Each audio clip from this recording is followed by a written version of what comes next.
Good morning everyone. तो Saturday सुबह सुबह एक अच्छा कंटेंट मिला है, तो वीडियो अच्छी से बनाएंगे। उम्मीद है कि आप ढंग से सुनेंगे। ये मैं क्या अभी बताने जा रहा हूँ ना, ढंग से सुनिएगा। ठीक है। अब पहले ये डिस्क्लेमर दे दूं कि देखिए, जो हुआ है it has nothing to do with Modi ji या गवर्नमेंट कौन सी है एंड ऑल दैट। तो उस पॉइंट ऑफ व्यू से मत सुनिएगा। इसका बहुत ग्रेटर इम्प्लीकेशंस है, बिकॉज मोदी जी आज है कल नहीं होंगे या हो भी सकते हैं। राहुल गांधी है नहीं है, इससे कोई फर्क नहीं पड़ना है। ये एक बहुत बड़ा चीज हुआ है जो आपके नेक्स्ट जनरेशन को और करंट जनरेशन को बहुत बड़ा इंपैक्ट डालने वाला है। लोगों की पढ़ाई लिखाई और वो सब चीजों का बहुत बड़ा असर पड़ने वाला है। जॉब मार्केट पे बहुत बड़ा इसका असर पड़ने वाला है। उस पॉइंट ऑफ व्यू से सुनिएगा, इसको इलेक्शन या पॉलिटिकल पॉइंट ऑफ व्यू से मत सुनिएगा। हाँ, ये हो सकता है कि मैं दो चार गाली जरूर दूंगा, वो तो मेरा काम है गाली देना, लेकिन ये समझ के रखिए कि ऐसा है कि इसमें मेरा ये इंटेंशन नहीं है कि ये गवर्नमेंट खराब है वो अच्छी है, वो नहीं है। How things should be handle, मैं उस पर बात करना हूं। प्लस ये जो हुआ है इसमें एज ए गवर्नमेंट का कोई बहुत ज्यादा रोल भी नहीं है। ठीक है। तो जो ट्रंप एडमिनिस्ट्रेशन ने किया है, मैं पहले तो उनका धुलाई करूंगा। एक चीज और, मैं बहुत सीरियसली बताने जा रहा हूं कि ये जो होके रखा है ना, थोड़ा सा डिफिकल्ट है, क्योंकि ये एक फर्स्ट स्टेप है towards driving out Indians out of US. मैं आपको स्टेप बाय स्टेप चीजें समझाऊंगा। हर जगह H1B वीजा वगैरह का आप न्यूज सुन रहे होगे। मैं अभी रीड कर रहा था, जो स्टूडेंट वीजा भी जो है ना F1 कैटेगरी का, उसमें भी एक एडिशनल फीस ऑफ $10,000 डाल दिया गया है। तो चलो ठीक है, एडुकेशन कॉस्ट एक होता है। अब जो भी होता हो, एडुकेशन कॉस्ट मान लीजिए 50 लाख 1 करोड़ जो भी लगना है, एडिशनल 10 लाख खर्चा आ जाएगा, कोई दिक्कत नहीं है। स्टूडेंट्स इंडिया के बहुत पैसे वाले दे सकते थे, चलो कोई बात नहीं। मोस्टली सबको स्कॉलरशिप भी मिल जाती है, तो कॉस्ट थोड़ा कम ही हो जाता है। तो ये एक चलो हो जाता है, पॉसिबल है। लेकिन स्टूडेंट्स वहां जाते थे, पढ़ के एक्सपेक्ट करते थे कि कोई एक जॉब मिल जाएगा। ठीक है। और वो जॉब यूजुअली क्या होता था कि पहले उनको बुलाया जाता था कि ठीक है, आपका F1 वीजा के बाद 1 साल आप जैसे तैसे करके आपको स्टेम वगैरह कैटेगरी में कुछ दिया जाता था, फिर H1B वगैरह पे वो जाते थे। और ग्रीन कार्ड वगैरह तो बहुत लंबा प्रोसेस था। स्पेशली ओनली दोज पीपल जो कंपनी टू कंपनी ट्रांसफर होकर जाते थे, जो L1 L2 कैटेगरी में जाते थे, जो कि से फॉर एग्जाम्पल आप किसी कंपनी के इंडियन यूनिट में हो, मान लो आप अमेजोन के इंडियन यूनिट में हो और आप बहुत टैलेंटेड हो, तो कंपनी आपका L1 वीजा बनाती थी, L1 वीजा बनाती थी, उससे जाते थे आप वहां पे यूएस में। ठीक है। एंड जब वहां से आप यूएस में जाते थे, ठीक है, तो वो वाला जो प्रोसेस होता था वो ग्रीन कार्ड का फास्टर रूट था। जो नॉर्मल स्टूडेंट F1 वीजा पे जाते थे, उसके बाद H1B में जाते थे, ये थोड़ा सा लंबा टाइम टेकिंग प्रोसेस था। ठीक है। ये जो प्रोसेस था, इसमें लोगों को ग्रीन कार्ड वगैरह मिलने में जनमाने लग जाते थे, 20-20 25-25 30-30 साल तक की वेटिंग दिखती थी। कुछ कुछ कैटेगरी में तो 100-100 साल की वेटिंग दिखती थी, तो उनको नहीं मिलता था। ठीक है। तो ये एक चैलेंज था हमेशा से। अब काफी लोग बोलेंगे कि सर अगर अच्छा, बाकी नेशनैलिटीज में क्या है कि चूंकि हर कंट्री वाइज एक कोटा है ग्रीन कार्ड मिलने का, और इंडियंस का एप्लीकेशन बहुत ज्यादा रहता है, तो बाकी कंट्री वालों को 2 साल 3 साल 4 साल में मिल जाता है सेम सेम ग्रीन कार्ड वगैरह, बट इंडियंस को नहीं मिलता है। ठीक है। तो इंडियंस का बहुत लंबा वेटिंग टाइम होता था। इंडियंस के पास यही था ऑप्शन कि बार बार कोई कंपनी मिलते रहे जो उनका वीजा बार बार रिन्यू कराते रहे, यही रूल था। अब जो रूल ले आया है ट्रंप एडमिनिस्ट्रेशन, वो रूल ये आया है कि अगर कंपनी को आपको रखना है, तो पहले तो कि $60,000 भी बेस सैलरी हो सकती थी, वो अब नहीं रहेगा और $1.5 लाख हो जाएगा। तो यानी कि आप जिसको हायर करना चाहते हैं उसको आप हायर करेंगे, लेकिन एटलीस्ट उसकी सैलरी $1.5 लाख वाली होनी चाहिए, मतलब वो बहुत एक्सपेंसिव एम्प्लॉय होगा। पहले तो वो हो गया, और उसके बाद $1 लाख का फीस एडिशनल आपको देना होगा। मतलब उस एम्प्लॉय के लिए, उसको एम्प्लॉय को भले ₹1.5 करोड़ के आसपास मिल रहा हो, 1 करोड़ 30 लाख समथिंग, बट उसके लिए $90 लाख आपको फीस भी देना पड़ेगा। यानी कि गेम क्या हो गया? गेम ये हो गया कि अब कंपनी को बहुत एक्सपेंसिव एम्प्लॉय रहेगा, उसके लिए शायद कंपनी ये पे भी कर दे। और कहा जाएगा इंडिविजुअल्स को पे करने, तो आप क्या है 1 करोड़ की जॉब लेने के लिए 90 लाख चार्जेस पे करोगे यूएस में? नहीं करोगे। तो कंपनीज को ही पे करना है, और कंपनीज कितने एम्प्लॉयज के लिए ये चीज को लिए रेडी होगी? अब देखो, इस पे दो कंसेप्ट आता है। काफी लोग कहेंगे इससे ब्रेन ड्रेन इंडिया का रुक जाएगा। ठीक है, आते हैं इस पे डिटेल में, बिकॉज हमारे इन्फ्लुएंसर कम्युनिटी में इस पे ही डिबेट चल रहा है कि ब्रेन ड्रेन तो रुकेगा ना। तो वो आता हूं मैं, उस पर मैं अपना पॉइंट ऑफ व्यू भी बताऊंगा आपको। दूसरा एक कंसेप्ट ये कहा जाता है कि इससे यूएस कंपनीज को नुकसान होगा। देखिए, अब मैं आपको रियलिटी बताता हूं कि होता क्या है। जितने भी उनके टेक जाइंट्स हैं, सब में इंडियंस भरे हुए हैं, ठीक है। और इंडियंस भरे होने का एक ये भी रीजन होता है कि उनको ये मालूम है इंडियंस बहुत ज्यादा हार्ड वर्किंग है, ठीक है। तो इसलिए वो लोग हायर कर लेते थे। अब गेम थोड़ा बदल जाएगा। अब गेम ये हो जाएगा कि इंडियंस का जैसे ही वीजा रिन्यूअल आएगा, अगर $1 लाख उसकी सैलरी चल रही है, $1.5 या $3 लाख सैलरी चल रही है, $1 लाख का एडिशनल फीस है, कंपनी शायद रिन्यूअल के पैसे ना दे, कह दे कि भाई हम नहीं दे पाएंगे। तो उस एम्प्लॉय को फिर वापस आना होगा, उसका वीजा एक्सपायर, उसको वापस आना पड़ेगा। अब वो बेचारा इंडिया आके करेगा क्या? वहां तो 1.5 करोड़, 2 करोड़, 3 करोड़ के पैकेज में बैठा था। वहां का वर्क कल्चर जिसमें आप 6 घंटा, 8 घंटा, 10 घंटा काम करते थे तो आपको बहुत हार्ड वर्किंग एम्प्लॉय माना जाता था। यहां तो 10 घंटा है तो नॉर्मल माना जाता है। तो बेचारा करेगा क्या? चलो आ गए, आप कह रहे हैं ब्रेन ड्रेन रुक जाएगा, आके करेगा क्या बेचारा? वहां तो कोई प्रोडक्ट बनाएगा, कोई डेवलपमेंट करेगा, कुछ करेगा। हमारे यहाँ क्या करेगा? अभी ट्विटर पे एक जन ने मैंने ट्विटर पे ट्वीट किया था, तो एक जन ने ट्रोल करने के लिए, उसको लगा मेरे डाटा गलत होंगे, उसने ग्रोक को टैग करके लिखा कि Grok please tell whether he is correct और नॉट, ठीक है। मैंने उसके लिए पता है क्या रिप्लाई किया? ग्रोक ने तो बोल दिया कि हाँ सही कह रहा है ये। मैंने क्या रिप्लाई किया पता है? मैंने लिखा कि तुमने ये ग्रोक से क्यों पूछा, चैट जीपीटी से क्यों पूछते हो, कोई इंडियन एआई से क्यों नहीं पूछते हो? क्योंकि 90% लोग को इंडियन एआई का नाम ही नहीं पता होगा। कृत्रिम है, संस्कार है, दो तीन इंडियन एआई हैं। कितने लोग नाम जानते हैं उसका? कितने लोग यूज करते हैं उसको?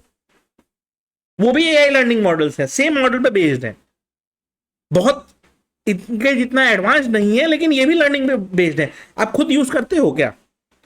ये ज्ञानबाजी भी सब लोग ट्विटर पे दे रहे हैं। मैं खुद ये वीडियो यूट्यूब पे बना रहा हूं और ये देख रहे होगे आप कोई एंड्रॉइड या एप्पल फोन में। क्या मजाक कर रहे हो? बोल रहे हो कि हमारा चल जाएगा बिना यूएस के? बकवास करने का भी एक लिमिट होता है, समझा करो बात। और ये हो क्यों ना है पता है क्या? यूएस का एकदम क्लियर है कि भाई देखो, तुमने ये जो 2-4 कंपनीज के बेनिफिट के लिए रशिया से ऑयल लेना बंद नहीं किया, तो हम ये करते रहेंगे। और वो करते जा रहा है। अब हो क्या रहा है कि ये 2-4 कंपनीज को बेनिफिट पहुंचाने के लिए इंडियंस की हर तरह से लगा दी है। और पता है एक चीज, इसका ये भी एक अच्छा कारण है, जो इंडियन एक्सपैट्स है ना बाहर बाहर वाली कंट्री में, वो बार बार एक ही चीज बोलते हैं ना कि हम प्रोटेक्टेड हैं बिकॉज ऑफ मोदी जी। तो ठीक है, अब वापस आ जाइएगा मोदी जी के पास, आके रह लीजिएगा इंडिया में। पता चल जाएगा आपको दूसरे ही दिन, जब पता चलेगा कि वोटर कार्ड के लाइन में लाइन लगाना है और उसके बाद बोला जाएगा कि voter card is not your identity proof, या तो पता नहीं क्या बोल दिया जाएगा फिर। और उसके बाद फिर वही राशन और वही भीड़ चाल में आप भी दौड़िएगा फिर बैठ के, आइए एक बढ़ना पता चलेगा। तो बात वही होती है कि इतना इजी कहना हो जाता है। ब्रेन ड्रेन आप रोकना चाहते हैं, ब्रेन का ड्रेन ऑलरेडी इंडिया में बहुत है भाई, ब्रेन। बट दिमाग से इंडिया में कुछ होता है क्या? इंडियंस अपना दिमाग तो हर गलत चीज में लगाते हैं ना। अभी मैं जो ये वीडियो बना रहा हूं, लोग अपना दिमाग इस पे नहीं लगाएंगे कि इसका लॉन्ग टर्म इंप्लीकेशंस क्या है। बस लोग इस चीज में दिमाग लगाएंगे कि मैंने क्या अच्छा बोला, क्या बुरा बोला। किसी के लिए बुरा बोला तो वो उसको खराब लगेगा, किसी के लिए अच्छा बोला तो उसको पता नहीं, फिर भी फर्क नहीं पड़ेगा। तो ये प्रॉब्लम दूसरा है। प्रॉब्लम यहां पे ये है कि एज ए कंट्री आपको ये समझना पड़ेगा कि आप किससे फाइट करने जा रहे हो बिना मतलब का। Now I am not saying कि India should get bullied, but आपको ट्रेड ऑफ भी तो देखना पड़ेगा ना। अब कुछ लोग बोलेंगे सर उसने H1B वीजा के लिए किया है, इंडियंस के लिए नहीं किया। भाई 80%, 72% ऑफिशियल रिकॉर्ड है कि H1B visa holders are Indians. ये ऑफिशियल रिकॉर्ड है। अब बाकी कंट्रीज को 1-2 साल में ग्रीन कार्ड भी मिल जाता है, तो उनके लिए तो कंपनीज 1-2 साल कॉस्ट बियर कर लेंगे। इंडियंस का तो पता नहीं ना कितना साल में ग्रीन कार्ड मिलेगा, तो वो कॉस्ट ही नहीं बियर करेंगे। प्लस अभी आप जाइए एक बार यूएस का वीजा अप्लाई कर दें, ठीक है। अगर आप अप्लाई करते हैं, पहले DS-160 फॉर्म का $190 लगता था, अब $250 का इंटीग्रिटी फीस ऐड कर दिया गया है। तो जो फीस 17, 18, 20 हजार आप करते थे, वो अब 40,000 प्लस चली जाएगी। तो ये वीजा फीस हो गई रिगार्डलेस कि आपको मिलेगा या नहीं मिलेगा। तो ये हाल हो चुका है। मतलब बेसिकली उनको चाहिए ही नहीं कि इंडियंस आए, और वहां जाके जितना गणपति का सेलिब्रेशन और अलग अलग सेलिब्रेशन लोग कर रहे थे, वही सबका ये सब साइड इफेक्ट है। अब कुछ मैं सेलिब्रेशन के अगेंस्ट नहीं हूं, मैं खुद बंगाल से आता हूं जहां पे हमारे यहाँ 2 महीना दुर्गा पूजा सेलिब्रेट किया जाता है, तो वो तो मैं सेलिब्रेशन का अगेंस्ट नहीं हूं। मैं खुद मुंबई 2 साल रहा हूं, मैंने बहुत इंजॉय किया है गणपति फेस्टिवल। मैं वो नहीं कह रहा हूं, मैं ये कह रहा हूं कि ये जो वहां पे होता था, वहां के लोकल लोगों में भी ये सेंटीमेंट हो गया कि Indian should go out. Canada में भी चल रहा है, ऑस्ट्रेलिया में भी चल रहा है, जर्मनी में भी चल रहा है कि इमिग्रेंट्स को भगाओ यहां से। और मोस्टली इमिग्रेंट्स को कौन से भगाने हैं? इंडियंस को भगाने हैं, क्योंकि इंडियंस क्या है, टॉप वाले जॉब्स लेते हैं। इंडियन जाके वहां बाथरूम नहीं साफ कर रहे हैं। अमेरिका में कभी ये चीज मैक्सिकन्स के अगेंस्ट नहीं होगा, इंडियंस के अगेंस्ट ही होगा, क्योंकि इंडियंस आ रहे हैं उनके टॉप जॉब्स लेने के लिए। बाथरूम साफ करने वाला जॉब नहीं कर रहे हैं वहां पे इंडियंस। मतलब मोस्टली एक दो दो चार लोग हो सकते हैं, लेकिन मोस्टली नहीं होंगे। ठीक है, तो ये डिफरेंस समझो आप, कि उनको चाहिए ही नहीं कि टॉप जॉब हमारा कोई खा के जाए। और ये हर जगह चल रहा है, ऑस्ट्रेलिया में भी चलना चालू हो गया है, जर्मनी में चल रहा है, कनाडा में चल रहा है, जहां जहां इंडियंस भरे हुए हैं सब जगह चालू हो गया। सडनली हुआ है, लास्ट 6 महीने में ही चालू हो गया ये अचानक से। क्यों हुआ है? इसके पहले क्यों नहीं होता था, बाद में क्यों, और उसके बाद क्यों नहीं होगा? ये आपको रियलिटी समझनी पड़ेगी कि दुनिया में आपका सगा कोई नहीं है, और जा जाके जबरदस्ती गले मिल लेने से कोई आपका दोस्त नहीं बन जाता है। और जबरदस्ती आप गला मिलते रहेंगे तो पीठ पे चक्कू मार ही सकता है इंसान। बट ये रियलिटी समझ में नहीं आएगी, तो और जाके मिलो जबरदस्ती गले, यही हाल होगा। और जितने इंडियंस बहुत हुआ हुआ करते थे ना इंडिया के बाहर, अब करो, अब आओ, वापस आओ, आओ फिर यहाँ पे तुमको बताते हैं कि क्या होता है।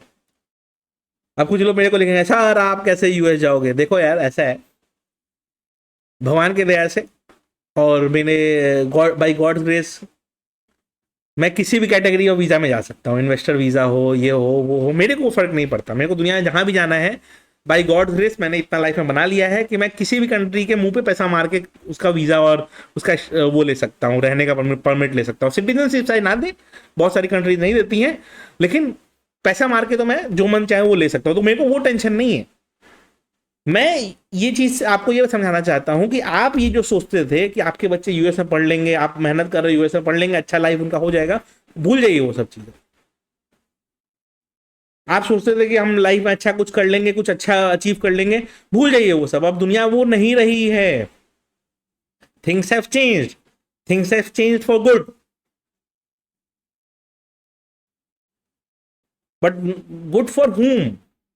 काफी लोग पता है क्या अभी कमेंट करेंगे कि सर गुजराती लोग को वहां जाने नहीं मिलेगा, ये वो। गुजराती लोग वहां जाके बिजनेस करते हैं मोस्टली। जॉब वाले मैक्सिमम साउथ इंडिया के अपने बच्चे थे। मैं अगर वहां 10 स्टूडेंट से मिलता था ना, 10 में से 6 साउथ इंडिया वाले होते थे। यस, नो डाउट, गुजरात से भी बच्चे थे, हर एवरी पार्ट ऑफ इंडिया से बच्चे थे, no doubt in that. But 10 में से 6 बच्चे जो वहां जाते हैं ना, वो साउथ इंडिया वाले ही होते हैं। आंध्रा, तेलंगाना, कर्नाटका और तमिलनाडु, केरला वाले। केरला के फिर भी कम, बाकी यही 4-5 से जहाँ रहते थे। तो आपको तो ना डेमोग्राफी का आइडिया है, ना कौन जा रहा है उसका आइडिया है। और जो वापस भी आते थे ना, मैक्सिमम वही वापस आते थे। डिफरेंस समझ के रखिए, 10 में से 6 वही जाते थे, और वापस आने में 10 में 8 वो वापस आते थे। कि वापस आने वाले 10 लोग का आप नाम लोगे तो उसमें से 8 वो वापस आते थे। टिक कौन वहां जाता था? जो हमारे नॉर्थ बेल्ट के बच्चे थे, क्योंकि उनको लाइफ में डिफरेंस, स्टार्क डिफरेंस दिखता था कि भाई हमारे यहाँ तो क्या ही बकवास है, ना सेफ्टी है, ना सिक्योरिटी है, ना पैसा है। एक बड़ी गाड़ी फ्लॉन्ट कर दो तो अगले दिन कोई गुंडा का फोन आ जाएगा, पैसा भेजो मेरे को। और यहाँ पे आप प्राइवेट जेट लेके भी निकल रहे हो यूएस में तो किसी को कोई फर्क नहीं पड़ता। वैसे हजारों लोग प्राइवेट जेट वाले हैं, इसलिए लोग रुक जाते थे वहां पे।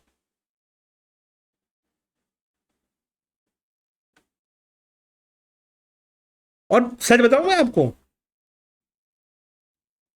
ये जो किया गया है ना, ये ज्यादा दिन चलेगा नहीं। अगर रियलिटी समझनी है इसकी, तो ये गवर्नमेंट ज्यादा से ज्यादा 1 से 2 साल ही इसको होल्ड कर पाएगा। यानी कि ये जो वीजा का जो स्ट्रिक्टनेस लाया है गवर्नमेंट यूएस का, ये 1 से 2 साल, इससे ज्यादा ये सस्टेन नहीं कर पाएंगे इस चीज को।